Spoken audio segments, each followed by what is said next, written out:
I think that we should pay a lot more attention to it than we do now. I've seen schools here that pay attention, like, to teach advanced things to beginner students. I mean, back in my school days, they used to teach us conditional and so on. Well, I can't see what it is. Yeah, I'm gonna say the question. Yeah. Has school changed? Of course, you're talking about school in Libya. Yeah, of course. Well, of course it has. Everything changes. That's the only thing that's constant is change. School has changed a lot since my children were in school here. Yes, I can't say it's to the better, change for the better, but of course it has changed.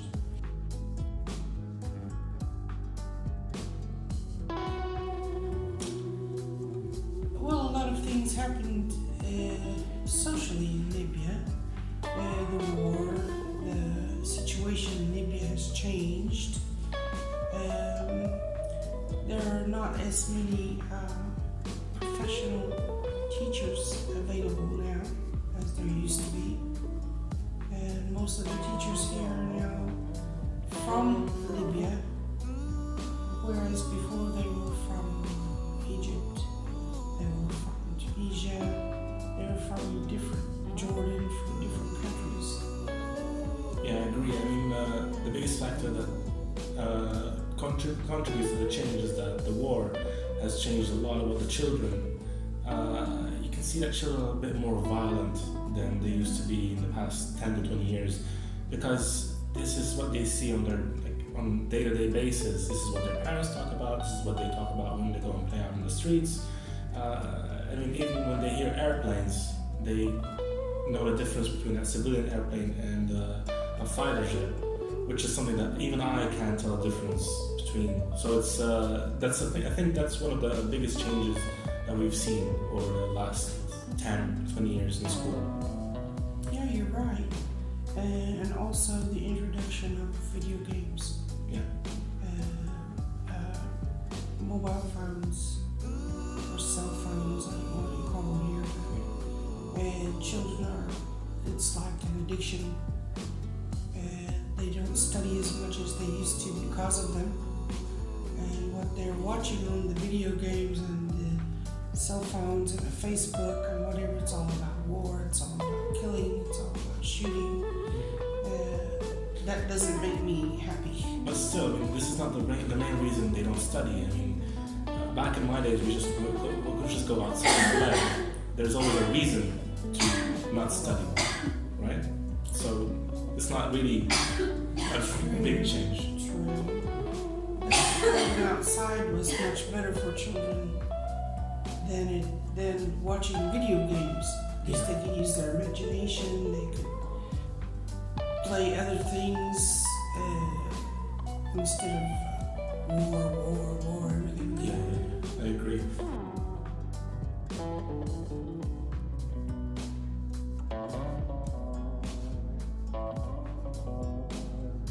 I don't think schools in Libya pay much attention to English as they should. English has become the lingua di franca, I think that's what they call it. Is that a proper term?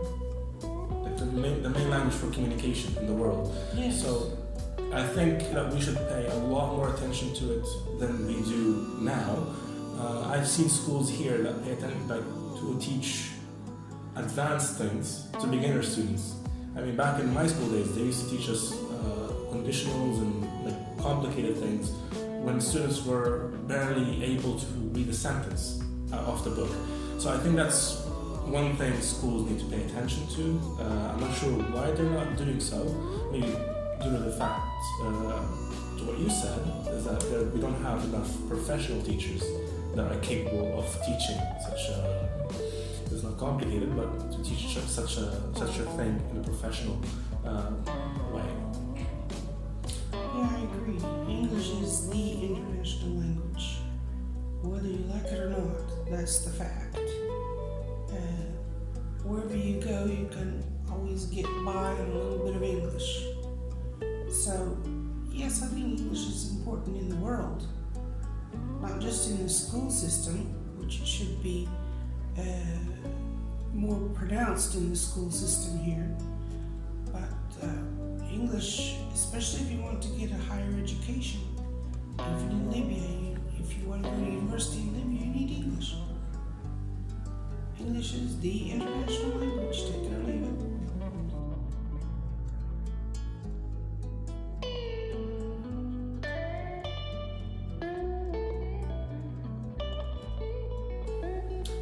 Well, I can't judge really because I'm not teaching in government schools, but one thing I noticed from my grandchildren and my children while they were studying here is that Libyan schools do not teach study skills. And you and I have discussed this before. You can teach a child study skills from kindergarten and build up all the way to university. I mean, just the basic study skills are not taught in school. I agree. I think one of the biggest things that schools here are doing wrong is that they don't teach students to be independent and to rely on themselves. Schools focus solely on giving information rather than giving students a chance to find out the information. One of the things that I was surprised when I was learning how to teach is that you don't actually give everything that is in the book. You just give them a few bits and pieces, and the students have to piece them up together. I mean, at the end of after half an hour or an hour, you're going to go through them and eventually give them what you should give them an hour ago. But in a sense, it gives them a sense of achievement, a compliment, yeah, that they actually did something, and it sticks more than just okay. So this is one. This is how you write it. And this is what it equals when you add it to another one, it equals 2. Instead, you give them the main idea, like 1 plus 1 equals 2, and then you give them more ideas, and then they build on those, which is one thing that schools here haven't done ever since back when I was in school. So it's been the same ever since then. Yeah, as far as I can remember, also, another thing is that what schools here are doing incorrect is they don't have enough teacher training. Teachers need to be trained constantly. They need to concentrate more on teacher training than they do. Yeah, I think that's one more thing that they do wrong. Even language courses, I think, linguistically speaking, I mean, I make a lot of mistakes as well when I speak, even in Arabic or in English. I think the thing I do is I always try to learn something new. I always try to learn, okay, what's this and how do you say this in a better way? Whenever I say something, I realize it's wrong, but the idea is I got the idea across, but I realized what I said was wrong. So what I do is I go back home and I say, all right, so this was a sentence I said, and I feel it's wrong. I should correct it. So I think this is one of the study skills that we haven't been taught in school, yes, which I developed on my own, which is being critical of your own mistakes. Right? I made this mistake, I need to make it better. I mean, we all make mistakes, we're human, but we need to strive to make something better. So this is one thing that they're doing wrong.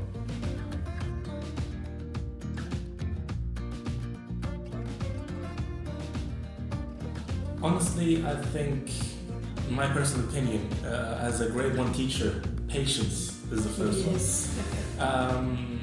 There are many other skills that are equally as important, but none of which is as much as patience. Mainly because students are very sensitive at that age. I mean, even with war going on and things like that, a student looks up to you as a role model. Like you're their mother or father at the school. So if you say something that hurts them, just because you lost your patience or you lost your nerves, it's gonna hurt them for life. It's gonna stick there, especially at their age. Yeah, and they always remember, oh, that teacher that day told me that, and they're gonna develop some sort of psychological trauma over it, so it's going to stick with them there. They have enough to deal with as it is. Exactly, yeah, I agree. So what do you think? I agree. Alright, cool.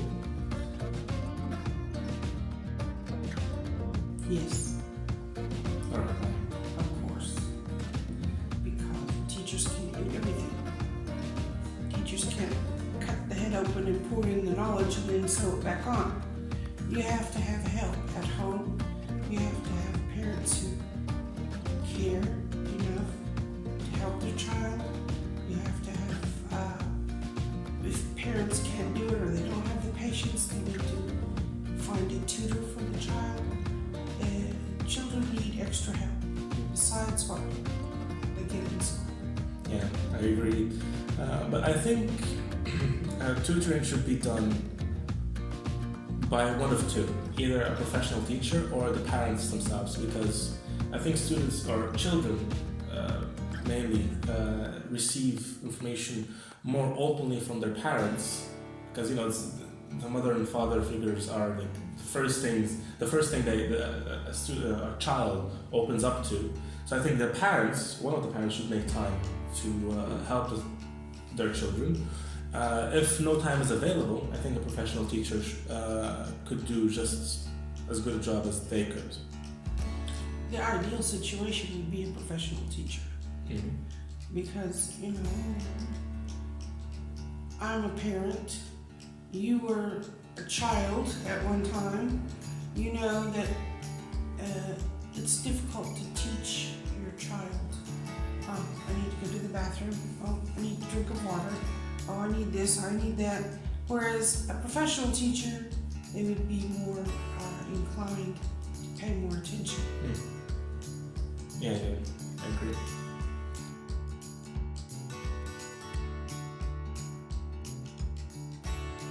I think the school system is made to put pressure on both students and the teachers by giving them a limited time frame and so much to teach, without paying much attention to students' capabilities, different capabilities of understanding, because different students have different attention spans, different different abilities to understand. So I think school systems need to pay more attention to the time frame, rather than just give them so much and so little time. You're right, but time management has a lot to do with it. And that's where teacher training comes in. A professional trained teacher will know that this student learns through vocabulary, through audio, through listening. This student learns by example. They have to see. You want to teach them a preposition, you have to get a ball in a box and put the ball on the box. It's on the box, it's beside the box. Some children learn by reading. You have to recognize your different learning types in the classroom. And that's where teacher training comes in. And time management. But do you think there are always enough equipment to do so?